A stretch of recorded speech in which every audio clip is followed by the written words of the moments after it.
What happened? Arnab, let me tell you. What came of it? No, let me answer your question in short. The truth, as we all know on the panel, we don't have to repeat it again, is the fact that we are living with a neighbor who's, where there is a very complex please. We are, please. 8 months after 26/11. 8 months. Eight months. Pakistan a difficult challenge. 8 months after 26/11. Pakistan is a difficult challenge. Difficult challenge. 8 months after 26/11, you go to Sharm el Sheikh. You mention Balochistan. This is July 2009. People are shocked even then. I am showing contemporary history. So Maruf, let's get you in. Maruf, yes. Arnab, let me respond to this point which Mr. Jha has brought out. It comes out again and again by Congress spokespersons and people associated with the government today, that we have a difficult neighbor, we have to live with this neighbor, we have to interact with this neighbor. I want to ask you, sir, a simple question. Why is it that our focus on neighborhood is only on Pakistan? We've gone and messed up our relations with Sri Lanka. Maldives is slipping completely out of Delhi's ambit of any kind of influence. Bhutan's back has been pushed to the wall. You've failed to deliver on any of your promises with Bangladesh. Nepal doesn't take you seriously anymore. So all your energies are diverted toward Islamabad. This you think policy that of appeasement will sort out your whole neighborhood issue? Let me also you're missing the woods for the trees. Mr. Pavan Verma was you're missing the woods for the trees. When Mr. Pavan Verma, I'll tell you why you're missing for the woods for the trees. I haven't spoken when you were speaking. Okay. Sir, please let me complete. Okay. Please let me complete. Okay. Mr. Pavan Verma was spot on when he said that we don't have a holistic doctrine to deal with Pakistan. We neither have a diplomatic initiative in place, we neither have military measures in place, because our political, bureaucratic, diplomatic elite is completely confused and divided over how to deal with Pakistan. There are those who feel that if you push Pakistan to the corner, Pakistan will inflict some kind of nuclear damage on you, but they don't understand strategy and they are not able to call off Pakistan's bluff. No, but why, Maruf, why generalize it? Prime Minister has repeatedly assured the nation that he's going to be tough on terror. Maruf. But whether it's Naxalism, whether it's Pakistan, whether it's other groups in India, he makes one statement and goes into hibernation. Who puts us on the back foot is the question on the Newshour tonight. Who puts us on the back foot? Maruf Raza says tonight the bureaucratic political machinery puts us on the back foot. But a slight disagreement with you, Maruf, on that one. We can't always blame the bureaucrats. When the bureaucrats speak, the politicians shut them up. G.K. Pillai said in 2010, he made a reference to Headley's confession that implicated the ISI in 26/11. And you know what our then foreign minister did? He apologized for it. Shah Mahmood Qureshi of Pakistan equated Pillai's statements with Hafiz Saeed. SM Krishna criticized his own home secretary for that statement. In other words, we are so completely apologetic, meek, submissive before the Pakistanis. I don't know why. That we even compromise our national interest in the process. We must give credit to Mr. Pillai for having spoken up. Most of them don't speak up. Absolutely, I agree with you. Mahesh wants to come in. Sanjay, after that, I'll give you a turn to respond. Mahesh. Okay. Both Sanjay Jha and Pavan Verma have used words like adrenaline pumping and jingoistic shouting. Now let's take the government's excuse. After the August attack on our Jawans, which resulted in the loss of 5 lives, everybody thought from statements made by the defense, foreign and prime minister that they were seriously considering whether talks should be held in future or not. The BJP has been quite consistent on this ever since 26/11, and I think in hindsight we can claim that we have been justified given the continuous terrorist activity being exported from Pakistan. But now let's test the reason for resumption of talks, Arnav. The reason given by the Prime Minister and Salman Khurshid is that Pakistan has improved. They've shown some contrition. What is that contrition? The contrition is that they have appointed a prosecutor who was assassinated in May last year by militants. The federal prosecutor prosecuting Lakhvi, who was assassinated in May, they found a replacement for him. That is a great goodwill gesture according to our present political establishment. Secondly, a judicial commission is coming here to cross-examine our witnesses in the Kasab case so that evidence can be collected against Lakhvi. What does that judicial commission do? That judicial commission comes here, cross-examines our witnesses and tells them that not only 26/11 but even the parliament attack was done by the Indian government. Have you read what that judicial commission is? A judicial commission. It's not a defense for the accused in Pakistan. They are supposed to collect evidence, albeit by cross-examination, to prosecute Lakhvi, No, they to don't further care. the case against Lakhvi. They don't care. Instead, they And make a no, suggestion they over don't here care. that the Parliament attack and 2611 were not the handiwork of Pakistan through Qasab, but as one CBI SIT member, namely Sanjeev Kumar Verma, they quote him in the Ishrat Jahan case, says both were done by the Indian government. One sec. Let's not move track so quickly. No, let's not move track so quickly. International examples. A nation that has self-respect stands up for itself.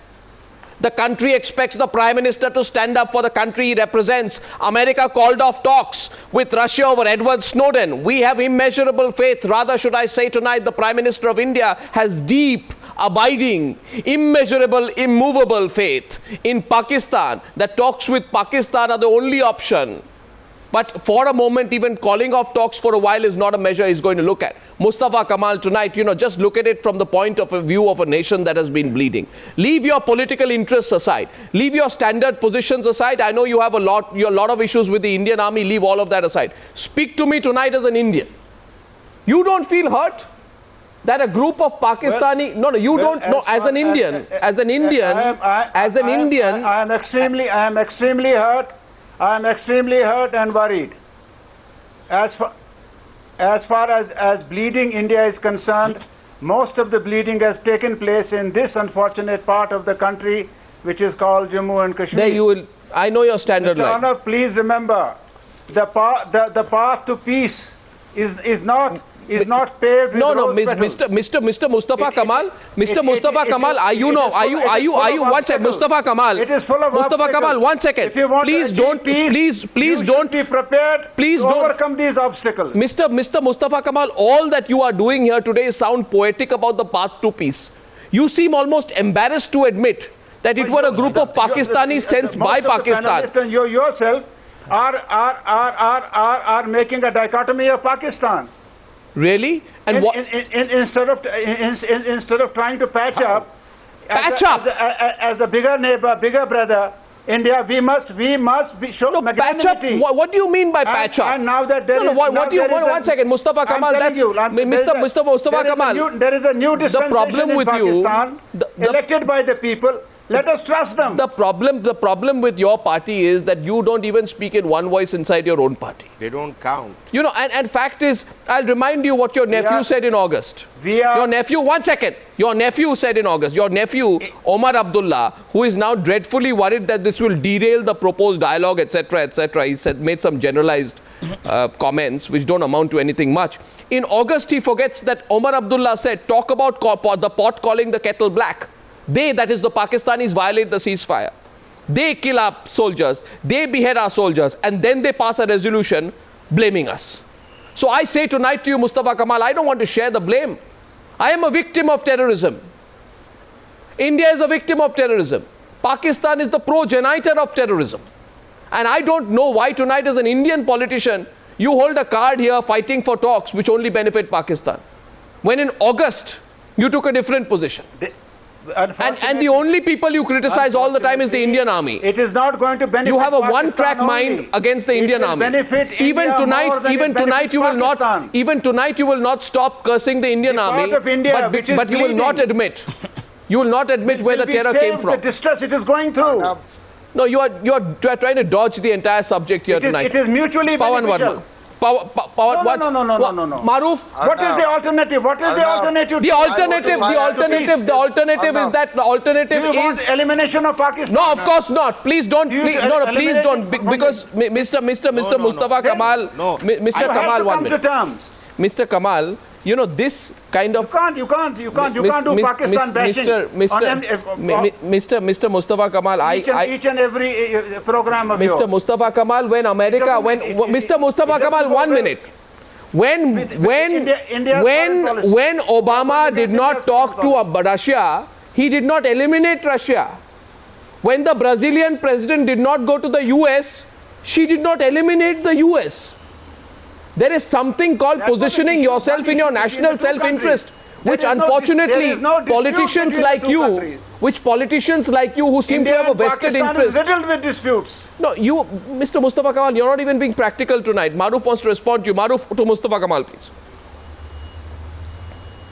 Mr. Mustafa Kamal, your position is very clearly one extreme or the other extreme. Let's look at a middle path. Currently, Pakistan is in no mood, at least the establishment in Pakistan is in no mood in moving bilateral relations forward. If they were, they wouldn't allow such attacks to take place in India. As you've rightly said, Jammu and Kashmir has been the largest sufferer of such attacks that come from across the border. There are ways that you can deal with an aggressive neighbor short of going to war.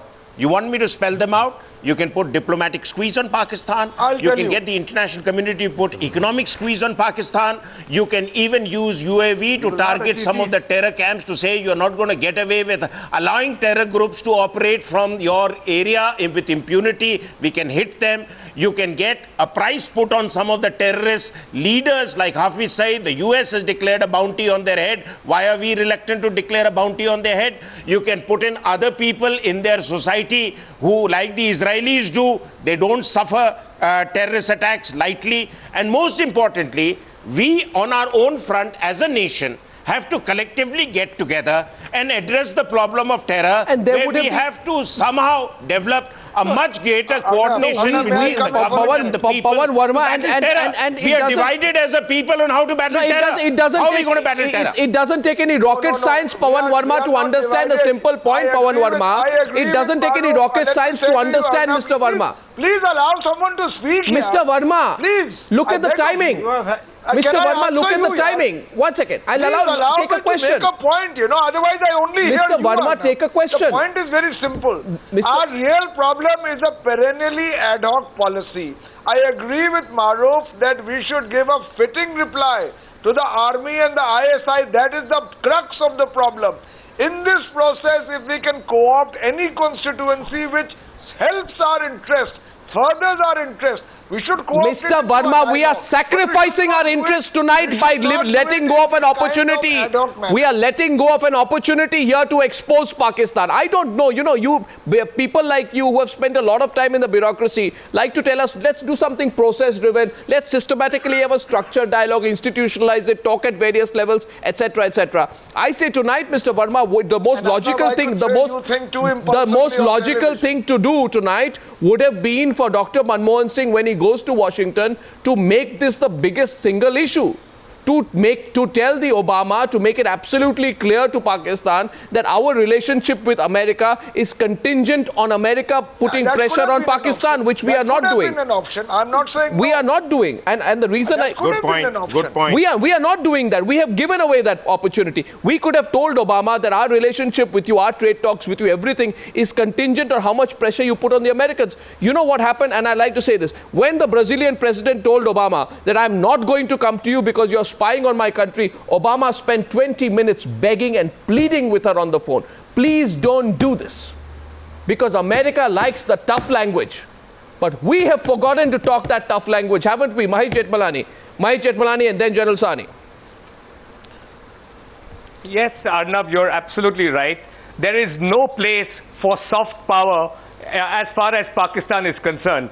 Dialogue, trade, cultural exchanges are not going to help with a hardened state which even massacres its own minorities like the Shias and the Christians. You know what is happening in Pakistan? Where is the room for dialogue? But Nawaz Sharif can't control his own internal turbulence. What is he going to do with a hated enemy for most people in Pakistan like India? I mean, for God's sake, the writing is on the wall. What kind of, we don't need an ad hoc policy. We need a change of tack completely right now.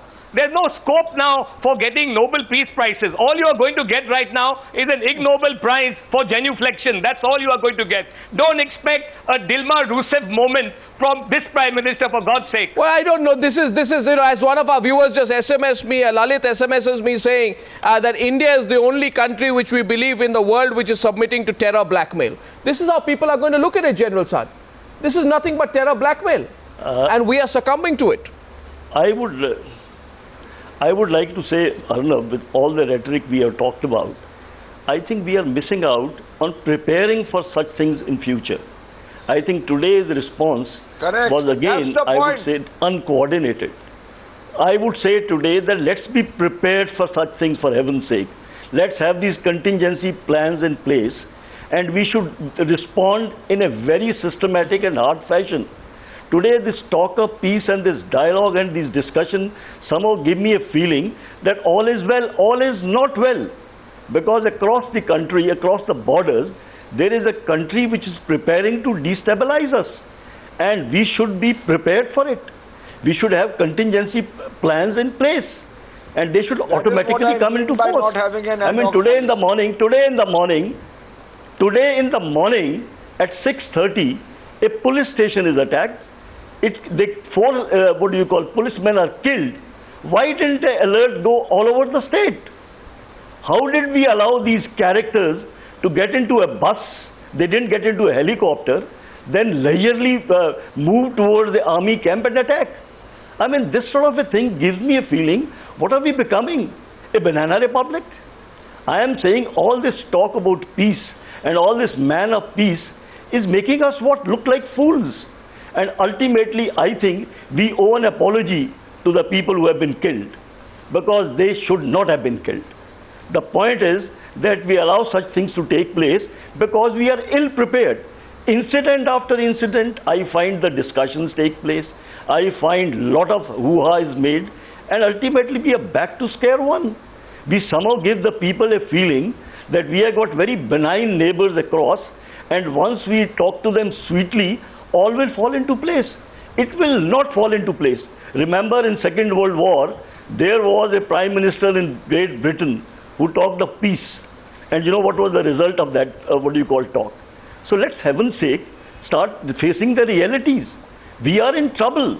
Actually, we should look at what is happening around us, and these things will continue to increase in volume. These incidents will continue to increase. I completely agree with you. We fool ourselves, and I think everyone in the nation remembers that many, many years back, I think it was the 4th of January 2004, that Musharraf made a promise on television that my soil, our country's soil, will not be used for sponsorship of terrorism against India or against any other country. Almost 10 years have passed. Pakistan has not changed. The Prime Minister is meeting Nawaz Sharif nevertheless. The only point I'm saying tonight, sir, I am limiting this discussion to diplomacy. I think the people of this country have every right to expect that the diplomacy of this country will represent and protect the national self-interest of this country. And if diplomacy is going to be made an instrument for personal use, then I think people have a right to question it. So that's all point I'm making. Now we're also going to ask the Pakistanis a few straight questions tonight. Thank you very much, ladies and gentlemen. Our second debate coming up in a few minutes on the Newshour tonight, the special edition tonight.